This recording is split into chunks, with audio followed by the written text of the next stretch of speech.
చట్టాలు వస్తున్నాయి, చట్టాలు మారుతున్నాయి. అయినా మహిళలకు రక్షణ మాత్రం కరువనే చెప్పాలి. బాల్య వివాహాలు, హత్యలు, అత్యాచారాలు, గృహహింస, ప్రేమించమని ఒత్తిళ్లు, యాసిడ్ దాడులు, ఇలా చెప్పుకుంటూ పోతే ఎన్నో ఉన్నాయి. వాటన్నిటిని ఎదుర్కొని ముందుకు సాగుతున్నా కూడా లాభం లేకుండా పోతోంది. తాజాగా ఓ యువతి తన తమ్ముడితో కలిసి రోడ్డుపై నిల్చుంటే ఓ ఉన్మాది వచ్చి ఆమెపై యాసిడ్ పోశాడు. కారణం ఏంటంటే అతనితో ఆ యువతి మాట్లాడకపోవడమే. Master minds, the pride of India. Inter, MPC, BiPC, MEC, CEC చదివిన విద్యార్థులకు సిఏ మరియు సిఎంఏ ఫౌండేషన్ కొరకు నూతన బ్యాచెస్ ప్రారంభం.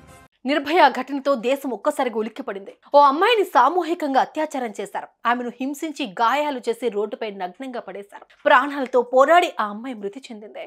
అప్పటి నుంచి మొదలుకొని ఇప్పటి వరకు ఎంతో మంది ఆడవాళ్లు మృగాలకు, కామాంధులకు, ప్రేమోన్మాదులకు బలైపోయారు.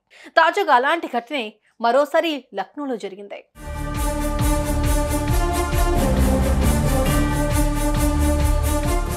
లక్నోకు చెందిన 21 ఏళ్ల యువతి ప్రైవేట్ కాలేజీలో బీబీఏ చదువుతోంది. ఈమె ఇంటి వద్ద తన తమ్ముడితో కలిసి చౌక్ స్టేడియంకు వెళ్లేందుకు ఆటో ఎక్కింది. చౌక్ స్టేడియం రాగానే ఆటో దిగి అతనికి డబ్బులిచ్చింది. తమ్ముడితో మాట్లాడుతూ ముందుకు కదులుతున్న సమయంలో ఓ వ్యక్తి ఆమె వద్దకొచ్చాడు. మాట్లాడేందుకు ఒత్తిడి చేశాడు. కానీ ఆ యువతి అతనితో మాట్లాడకుండా నడుస్తోంది. ఇంతలోనే తన బ్యాగ్లో నుంచి యాసిడ్ బాటిల్ తీశాడు. సరాసరి ఈ యువతి ముఖంపై పోశాడు. ఆ అమ్మాయి అరుస్తూ ఉండడంతో ఆమె తమ్ముడు ఆమెను గట్టిగా పట్టుకున్నాడు.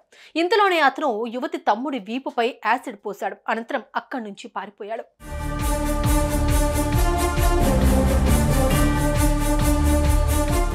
ఇది చూసిన స్థానికులు వెంటనే వారిని స్థానికంగా ఉన్న ఆసుపత్రికి తరలించారు. కుటుంబ సభ్యులు పోలీసులకు ఫిర్యాదు చేశారు.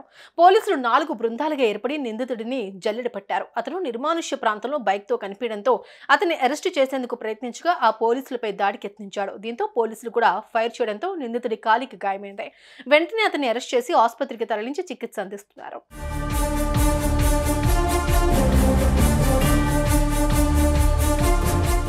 నిందితుడిని అభిషేక్ గా గుర్తించారు. యువతి వెంట కొద్ది కాలంగా పడుతున్నాడని, కానీ ఆమె మాత్రం పట్టించుకోవడం లేదని తెలుస్తోంది. కాగా పోలీసులు నిందితుడి నుంచి వివరాలు సేకరిస్తున్నారు. అసలు ఎందుకు యాసిడ్ దాడి చేశాడనేది విచారణలో తేలనుంది.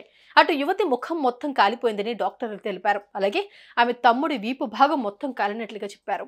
मेडिकल कॉलेज के पास पीड़िता जो सादतगंज थाना क्षेत्र की रहने वाली हैं, अपने भाई के साथ खड़ी थी. युवक ने इन दोनों लोगों के ऊपर एसिड फेंका, जिससे दोनों भाई बहन घायल हुए. उसके संबंध में थाना चौक पर सम्यक धाराओं में अभियोग पंजीकृत किया गया था. घटना के अनावरण के लिए कुल 4 टीमें लगी थी, जिसमें central crime branch Lucknow, DCP waste की क्राइम, एसएचओ चौक श्री नागेश उपाध्याय, चौकी प्रभारी चौक, ये सभी चारों टीमें एसीपी चौक श्री राजकुमार सिंह के नेतृत्व में काम कर रही थी. सभी ने सीसीटीवी फुटेज, इलेक्ट्रॉनिक सर्विलांस, अपने मुखबिरों के धरातली सूचना एवं अन्य जो भी पुलिस के मेथड्स हैं उनका उपयोग करके उनको जानकारी हुई कि लखीमपुर निवासी अभिषेक वर्मा द्वारा यह घटना कारित की गई है. अभी रात में टीम को सूचना मिली कि गुलाला घाट के पास ये अभियुक्त मोटरसाइकिल से अपने खड़ा है. इसकी गिरफ्तारी के लिए जब प्रयास किया गया तो गुलाला घाट रोड पर मुड़कर भागने लगा. जब पुलिस टीम ने इसको घेरा, पुलिस टीम पर इसने फायर कर दिया. जवाबी फायरिंग में इसके पैर में गोली लगी, घायल हो गया है, जिसे अस्पताल इलाज के लिए भेजा गया है. जीएमई మారాల్సింది చట్టాలు కాదు, సమాజం. ఇంకెన్నాళ్ళు ఆడవాళ్లపై దాడులు?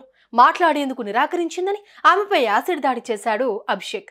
ఇప్పుడు జైల్లో చిప్పకూడు తింటాడు. కానీ ఆ తర్వాత బయటకు వచ్చి దర్జాగా తిరుగుతాడు. కానీ ఆ యువతి మాత్రం మాయని గాయంతో జీవిస్తూ ఉంటుంది. ఇలాంటి వారిని కఠినంగా శిక్షించాలి. జైలు నుంచి బయటకు రాకుండా చేయాలంటున్నారు బాధితురాలి కుటుంబ సభ్యులు. సుమన్ టీవీలో మీ పర్సనల్ అండ్ బిజినెస్ ప్రమోషన్స్ కోసం కింది నెంబర్కి కాంటాక్ట్ చేయండి.